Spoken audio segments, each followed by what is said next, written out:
What's going on, guys? Your boy Random Guy Kev here, and this is the Airsoft Report, your bi-weekly discussion on the things going on in the airsoft community relating to event sales, news, product drama, YouTube, and all that random goodness that is airsoft. The Airsoft Report is sponsored by High Power Airsoft, the best BB that's truly enhanced bio. Don't forget to check out airsoftgi.com and use the code RGK for 5% off your order. If you like the information being provided, don't forget to like, subscribe, and comment. Information in this video will be available on Spotify, Google Podcasts, and Apple Podcasts.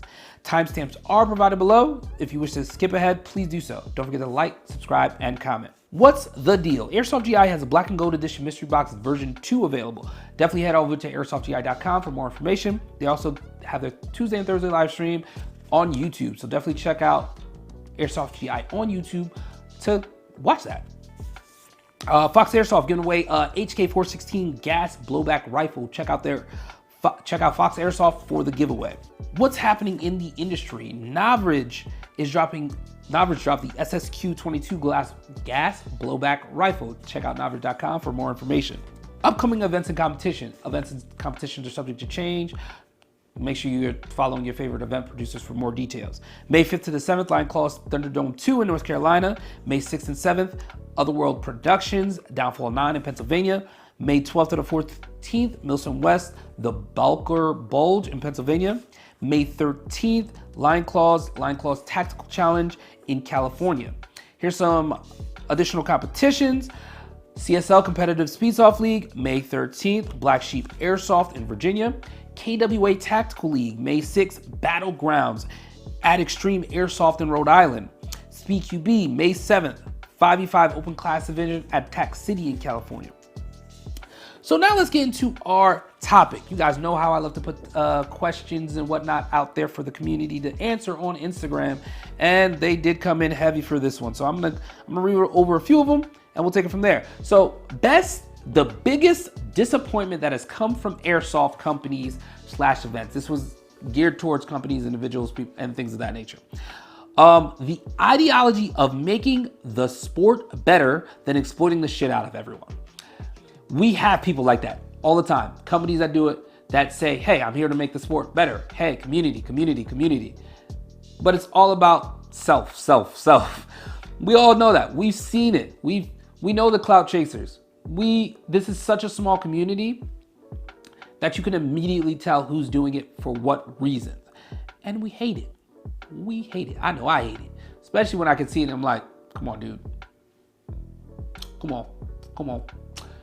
That applies to individuals and companies. You know, companies that are just trying to supposedly make the sport better, but they don't really care about the sport. They don't care about airsoft.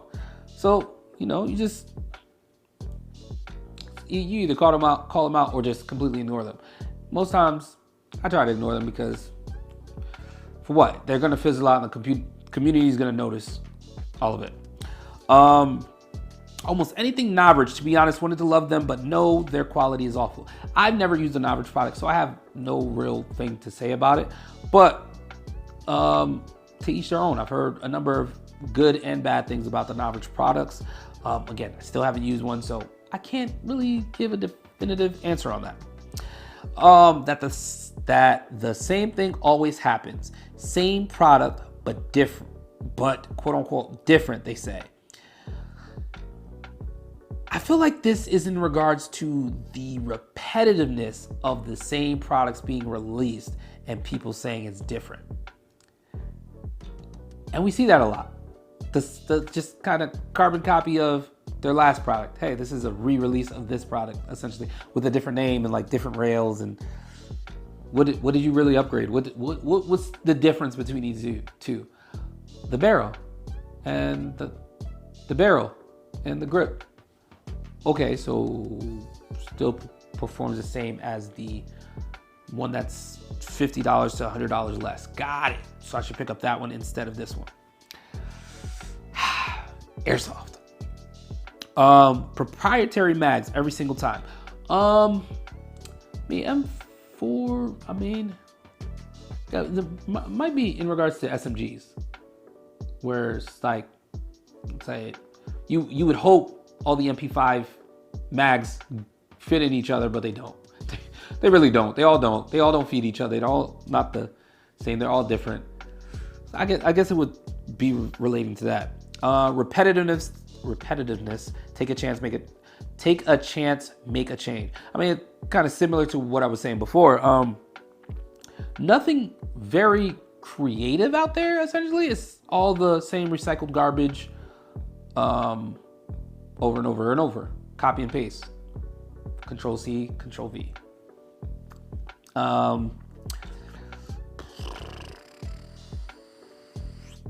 Nobody will ever forget about the Airsoft Pro League fiasco.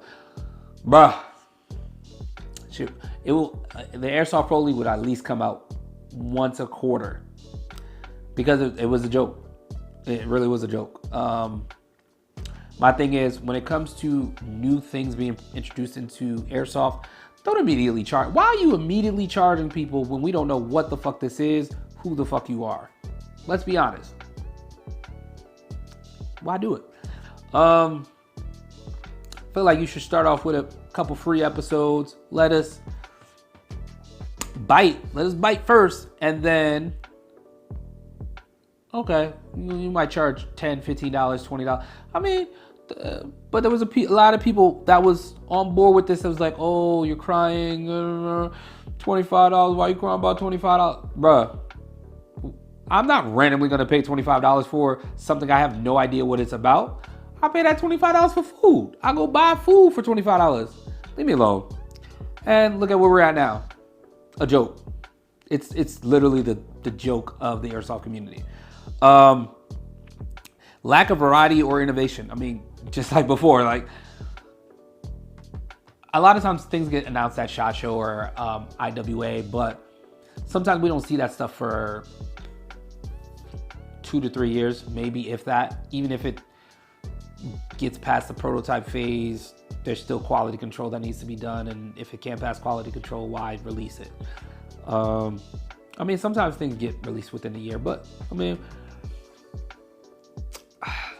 I'm hoping in the next year or so things will be a little bit different. Something spicy will hit the market and everybody's like, oh, wow, that's amazing, that looks great, and then we take it from there. That would definitely be dope.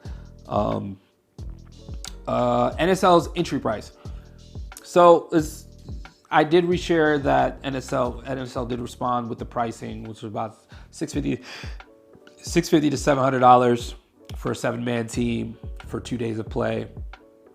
I mean, some players argue that it doesn't make sense. The rules always change. The pricing doesn't make sense because they got to pay for lodging and transportation and all that stuff. I mean, I'm doing a whole other video on the NSL thing. I feel like they should have learned more about the community in the US before trying to launch here. Maybe do something light, a light version, so everybody learns the rules, everybody learns the play style, things of that nature, because you got different leagues out here doing different rule sets, different gameplay and things like that. So it's like, it takes teams a minute to adjust. We all got to be adaptive, but at the same time, it's like, make it a 1-day event for now, just as a season, a B season type thing, like not like a full invested season, and then next year come back stronger as you build your relationships and your partnerships and you get committed teams and stuff like that. That's my opinion. A certain TDC hop up. This one was in regards to, I believe, LA Kappa Customs part. Normally what I do is when people provide me stuff, I'm gonna put it up there, tag the company, let them know. And it's always anonymous. I'm not tagging the person for what. Because 9 times out of 10, if the person is putting it in my DMs, a lot of times they sent the communication out to the company didn't respond. 9 times out of 10. Sometimes that happens. But put it out there, put the response, put LA Kappa's response, put that person's response, so everybody could see what the person meant. And it was educating for me to learn what TDC was. I'm still kind of confused about it, but everybody has their own definition of things in Airsoft, which is interesting. I'm not a tech guy. I don't know parts like that. I know enough, but I'm not that guy. So that's why I put all that stuff up there. Reliability and QC. I think companies need to get back on that QC piece. Yes, there's lemons here and there. I've had a lemon here and there, and I'm just like, bro, what the fuck? Like, what's up with this? Like, And my thing is, a lot of times I just want people to just send me the product without testing it before sending it, because they know if I get a lemon, I'm gonna say something about that lemon. As far as like, yo, I got a lemon. It happens sometimes, but I got a lemon. Let's see how, and my next test is like, yo, let me call customer service and see if I can get it returned or changed. I might act like somebody completely different, but I'm gonna see if I can get it returned and how long that service. I've been wanting to do that for the longest, but everybody keeps, I think people check the goods before sending it to me, honestly. Another M4, but with different internals. I mean, like I was just saying, like M4s will be the standard, but it's like, all right, how better can you make it for a decent price point? Because we see some of the M4s out there coming in at a lower price point, and they're solid. While some of the expensive M4s are like, why is this up here? This shit is garbage. Why am I spending this amount of money for it?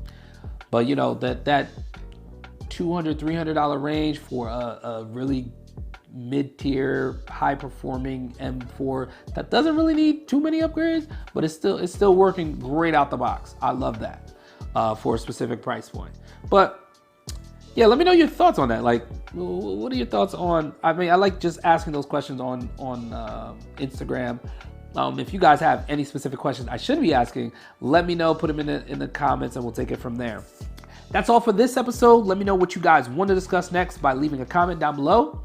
Don't forget to like, comment, and subscribe. I'll catch you guys on the next one.